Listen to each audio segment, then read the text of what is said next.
అనేక మందికి ఉద్యోగ జీవితంలో అనేక రకాలైనటువంటి సమస్యలు ఉంటాయండి. కొంతమందికి అసలు ఉద్యోగమే రాదు, వచ్చినా నిలకడగా ఉండదు. మరికొంతమందికి జీతభత్యాలు తక్కువగా ఉంటాయి, బాగా ఇబ్బంది పడుతూ ఉంటారు, వచ్చే జీతం సరిపోదు. మరికొంతమందికి పోస్టింగ్స్ ఎక్కడెక్కడో వస్తూ ఉంటాయి, కుటుంబం నుంచి దూరంగా ఉండవలసి వస్తూ ఉంటుంది. ఆ రకమైనటువంటి వ్యవహారం కూడా జరుగుతూ ఉంటుంది. దీనివల్ల మనశ్శాంతి కరువవుతూ ఉంటుంది. అదేవిధంగా కొంతమందికి అయితే సరైనటువంటి పై అధికారి ఉండడు. పై అధికారితోటి అనేక రకాలైనటువంటి సమస్యలు ఉంటాయి. ఈ రకమైనటువంటి అనేక రకాలైనటువంటి సమస్యలతోటి సతమతం ఉంటూ ఉంటారు అందరూ. వారికి ఏ రకమైనటువంటి సాధన చేస్తే అసలు ముందు చక్కటి జాబ్ వస్తుంది, వచ్చినటువంటి జాబ్లో చాలా మంచి విశేషమైనటువంటి గ్రోత్, చక్కటి ఎదుగుదల ఉంటుంది, జీతభత్యాలు ఉంటాయి.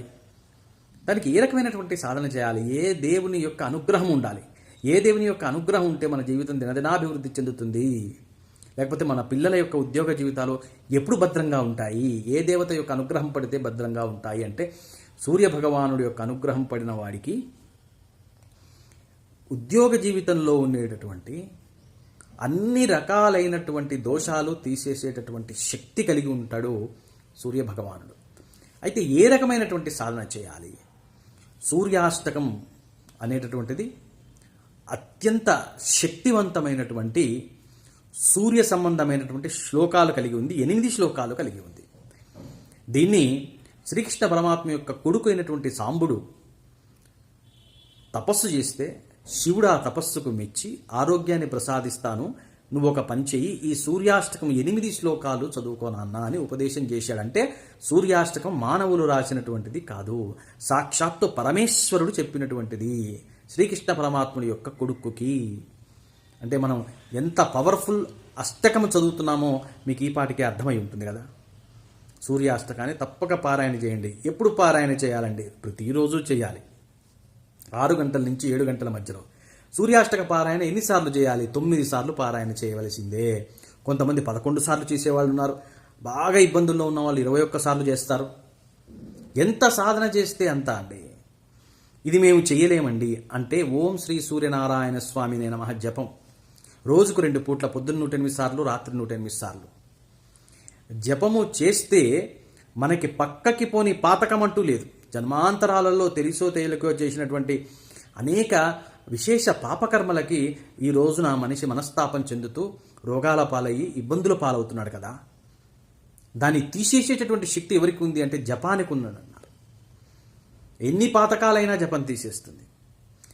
అట్లాగే సూర్యాష్టక పారాయణ, ఆ శివుడు చెప్పినటువంటి అష్టకము ఎంత గొప్పది కదా. సూర్యాష్టక పారాయణ చేసుకోవాలి. దానివల్ల సంపూర్ణమైనటువంటి సూర్యానుగ్రహము. గోధుమతో చేసినటువంటిది ఏదైనా ప్రసాదంలాగా పెట్టొచ్చు, లేదా అరటిపళ్ళు పెట్టొచ్చు, పటిక బెల్లం పెట్టొచ్చు, కిస్మిస్లు వంటివి పెట్టొచ్చు, డ్రై ఫ్రూట్స్ పెట్టొచ్చు. అవి స్వామివారికి నివేదన చేసి మనం ప్రసాదంగా తీసుకుంటే మనకి ఆ రకమైనటువంటి సమస్యల నుంచి వెంటనే ఉపశమనం ఉంటుంది. ఇక మరొకటి ఆదిత్య హృదయము. అగస్త్యుల వారు శ్రీ రామచంద్రమూర్తికి చేసినటువంటి ఉపదేశము. యుద్ధ సమయంలో శ్రీరామచంద్ర వారికి ఒక టైంలో విసుగొచ్చేసింది యుద్ధంలో. ఆ సమయంలో అగస్త్యుల వారి యొక్క ఆదిత్య హృదయం పైన శ్రీరాముల వారు ధ్యానం చేసి మళ్ళీ శక్తిని సంపాదించాడు. అక్కడి నుంచి అంతా విజయమే. సూర్యుని నమ్ముకోవటమే విజయం అండి. సూర్యుని యొక్క నమ్ముకోవటం, సూర్యుని మనం ధ్యానము చేయటము, సూర్యుని యొక్క పూజ చేయటము, ఇవన్నీ కూడా అద్భుతమైనటువంటి ఫలితాలను ఇస్తాయి. మీకు ఇంకో విషయం తెలుసా? సూర్యానుగ్రహం పడుతూ పడుతూ పడుతూ ఉంటే మనకి ఈ ఆలోచనలు కూడా పూర్తిగా ఆధ్యాత్మికత వైపు వెళ్ళిపోయి నెగిటివ్ థాట్స్ మొత్తం పోతాయి. ప్లెజెంట్ మైండ్ వచ్చేస్తుంది, స్ట్రాంగ్ బాడీ వచ్చేస్తుంది, రోగాలు కూడా పోతాయి. చాలామంది అడుగుతారండి, ఏమండి ఈ రకమైనటువంటి సూర్య సాధన చేస్తున్నప్పుడు ఈ సాధనలో నియమాలు ఏమైనా ఉన్నాయా అంటారు. నియమబద్ధంగా చేసే సాధనకి బలం ఎక్కువ అండి. అందుకోసమని చెప్తున్నా. ఆదివారం 12 సాష్టాంగ నమస్కారాలు చేయాలి తూర్పు వైపు తిరిగి.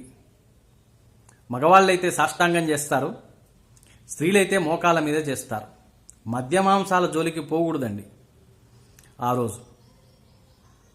ఈ రకమైనటువంటి అలవాట్లు ఉన్న వాళ్ళు వాళ్ళకి దూరంగా ఉండాలి వాటికి. ఈ రోజుల్లో ముఖ్యంగా ఆదివారం నాడు ఈ నియమం ఒకటి గుర్తుపెట్టుకోవాలి. విశేషమైనటువంటి సాధన చేత సూర్య భగవానుడు మనకి దీవెనలు ఇచ్చి మన యొక్క ఉద్యోగ జీవితాన్ని దినదినాభివృద్ధి చెందుతాడు. లేదండి మా పిల్లలు అట్లాంటివి ఏవి చేయట్లేదు, మా పిల్లల బదులు మేము చేయొచ్చా అంటే నిరభ్యంతరంగా చేయొచ్చు. వారికి ఉన్నతికి ఉపయోగపడుతుంది. మీరు అర్హులు తల్లిదండ్రులు కాబట్టి తప్పనిసరిగా చేయొచ్చు, ఇబ్బంది ఏమీ లేదు. ఆ విధంగా అందరూ కూడా ఈ నేను చెప్పినటువంటి సూర్యాష్టకము, స్వామివారికి సాష్టాంగ నమస్కారాలు, ఆదిత్య హృదయము పట్టుదలతో చేసి స్వామి యొక్క అనుగ్రహం పొందండి. చాలా సులువుగా పొందొచ్చండి. మనందరం మహర్షుల పిల్లవండి. మనం ఎవరికి పుట్టామో ఎరా నీ గోత్రం ఏంటంటారు. భారద్వాజ అంటాడు ఒకడు, కశ్యపస అంటాడు ఇంకొకడు. వీళ్ళందరూ ఋషులేగా. ఋషుల పిల్లలకు అండి మనం ప్రార్థిస్తే పలకకుండా ఇంకెవరికి పలుకుతాడు భగవంతుడు. నమ్మకం అనే నయనములు కలిగి ఉండాలి ప్రతి భక్తుడు. నేను చేశాను అంటే జరుగుతుంది. ఆ భగవంతుడు నా కోసం అనుగ్రహాన్ని కురిపిస్తాడు. ఏ పాపమైనా సరే పక్కకు పోతుంది, ఎందుకంటే నాకు పైన అనుగ్రహం ఉన్నది అనేటటువంటి బలమైన నమ్మకాన్ని కలిగి ఉండాలి. అంతేగాని చేతులకు పెట్టుకునేటటువంటి ఉంగరాలు, మెడలో వేసుకునేటటువంటి మాలలు, నువ్వు కొనుక్కొచ్చే ప్రమిదలు, గంపల కొద్దీ పూలు, వీటి కోసం అక్కడ దేవుడు ఎదురు చూడటం లేదు. నీ మనోపుష్పాన్ని ఆయన పాదాల దగ్గర పెట్టు. నీ మనోమందిరాన్నే పూజామందిరంగా చెయ్యి. అప్పుడు నీతోనే ఉంటాడు. ఆ విధంగా చేయండి.